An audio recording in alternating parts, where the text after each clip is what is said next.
Hello, I'm Yasmin, and today in our group there's Conor, Eleanor, Charlie, Charlotte and myself, and we will be discussing the Fallujah Massacre.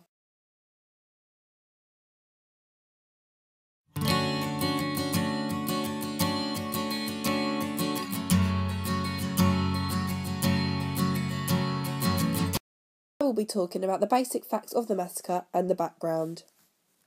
The Second Battle of Fallujah took place between the 7th of November and the 23rd of December 2004 and left over 600 dead, 1,000 injured and 60,000 refugees.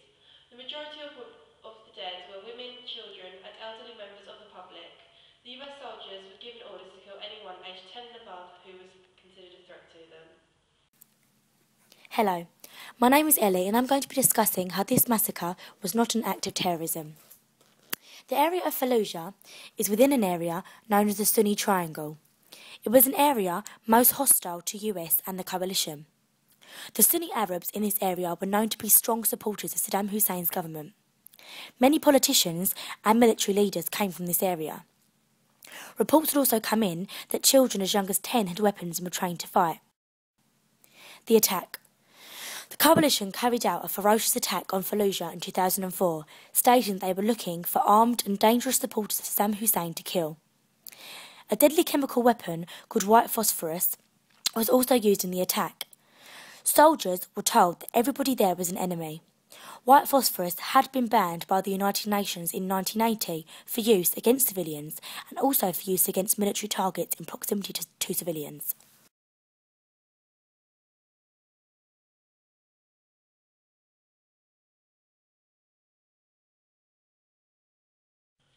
Was this attack justified?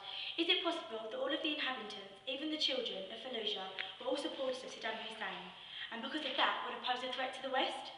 We have heard from a soldier who was present at the time that there were young children who had weapons and were using them.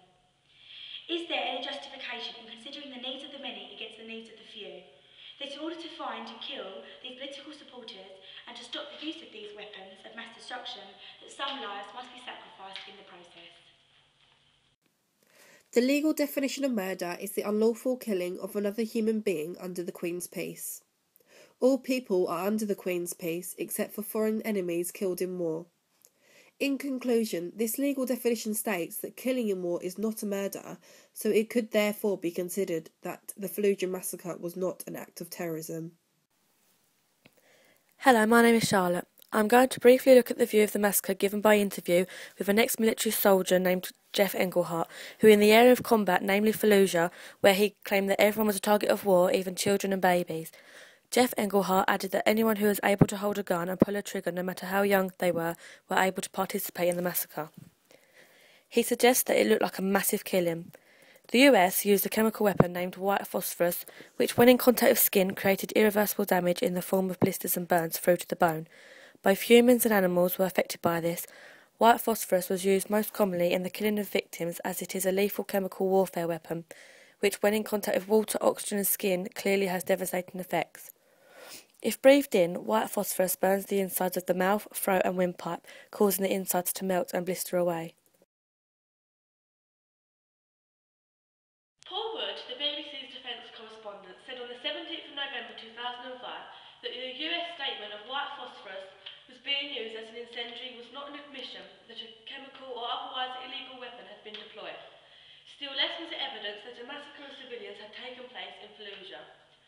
In addition to this statement, George Monbiot spoke in The Guardian on the 22nd of November 2005 and said that there is no hard evidence that white phosphorus was used against civilians. George Monbiot also claimed that he, being in possession of a biology degree, asked for Chris Milroy, a fellow forensic pathologist, to watch the film documentary and to assess the deceased bodies, in which case he reported, "Nothing indicates to me that the bodies had been burnt. They had turned black and lost skin through decomposition. So was this an act of terrorism?" WP, or white phosphorus, is often used against targets which can be destroyed by burning. The white phosphorus round, with a fuse quick or time, causes the contents of the shell to scatter and burn as it comes in contact with the air. This is very effective against vehicles, fuel or ammunition storage areas, and encampments.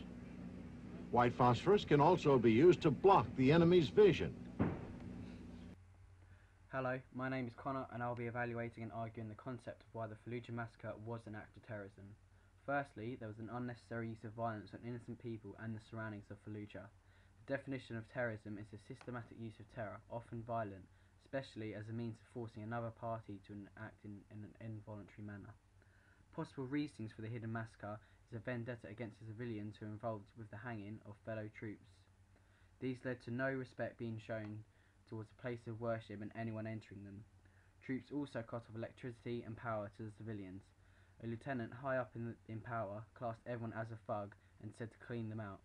Anyone in the vicinity of Fallujah aged 10 and above were considered to be a threat and the enemy. The use of toxic weapons were also used which had violent aspects to it. Most people were innocent and were attacked and killed. This was an act of terrorism and little was done to stop it or justify the actions taking place. The video about to be shown is one of the many bombings in Fallujah. If this isn't terrorism, I don't know what is.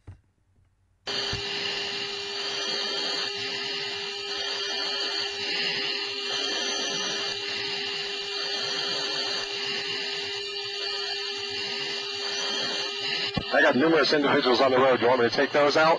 Take them out.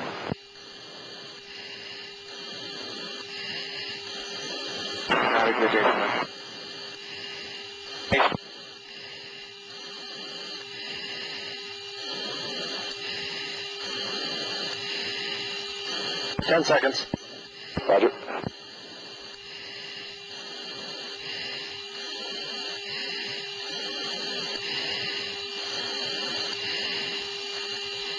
Impact. Oh, dude.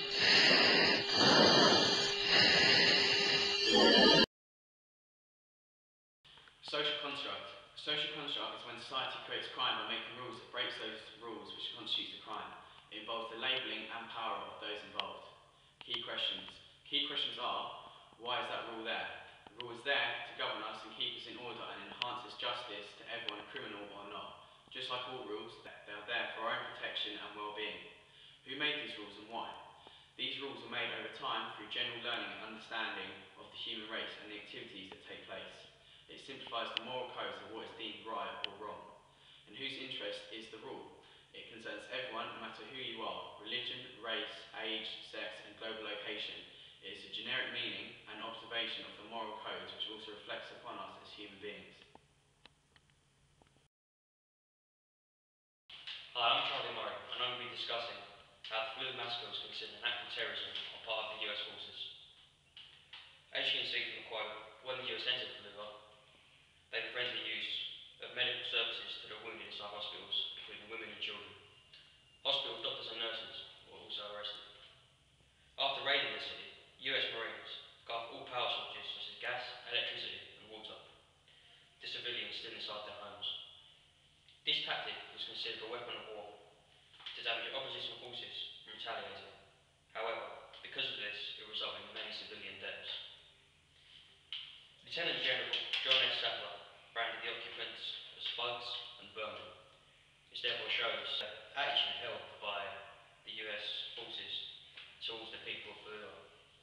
The use of white phosphorus was also very common in urban areas in Fallujah, commonly killing innocent civilians while targeting the opposition forces. Using children was also common.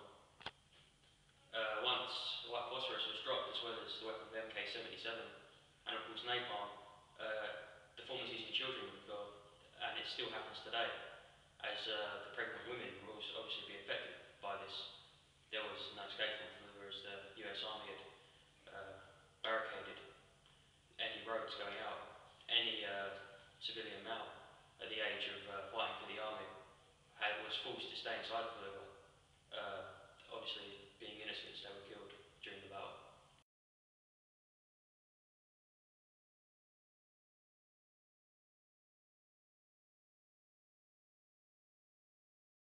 After considering our sources and evaluating both sides of the argument, we can finally conclude that the Fallujah massacre was an act of terrorism. However, although there are opposing facts, such as it wasn't classed legally as a murder, we can safely say the acts that occurred in Fallujah reflect on terrorism. Innocent children and people were killed with little reasoning. terrorism consisted of victimisation of innocent people. Also, the use of white phosphorus wasn't wholly justified by the US troops and government. It clearly shows that they had little care for everyone. Thank you to